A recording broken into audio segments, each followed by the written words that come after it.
বঙ্গোপসাগরে সৃষ্ট লঘুচাপটি আরও ঘনীভূত হয়েছে বলে জানিয়েছে আবহাওয়া অধিদপ্তর। এটি বঙ্গোপসাগরে অবস্থান করলেও ধীরে ধীরে বাংলাদেশের দিকে এগিয়ে আসছে বলে জানান আবহাওয়াবিদ তরিফুল নেওয়াজ। বৃহস্পতিবার সকালে এই কথা জানান তিনি। তবে লঘুচাপটি ঘনীভূত হলেও এটি ঘূর্ণিঝড়ের রূপ নেবে কিনা তা স্পষ্ট হতে আরও দুদিন সময় লাগবে। এর প্রভাবে সারা দেশে আগামী সপ্তাহ থেকে আবারও বৃষ্টিপাত বাড়বে। এদিকে আজও 15 জেলায় মৃদু তাপপ্রবাহ বয়ে যাচ্ছে। সারা দেশে দিনের ও রাতের তাপমাত্রা কিছুটা বাড়বে বলেও জানায় আবহাওয়া অফিস।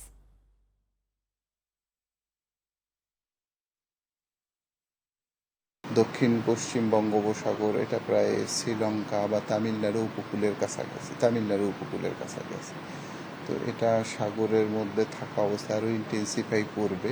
মেইনলি আমরা যেটা ধারণা করতেছি যে 25 তারিখের পরবর্তী সময় আমাদের উপকূলীয় এলাকায় বৃষ্টিপাতের প্রবণতাটা বৃদ্ধি পাবে।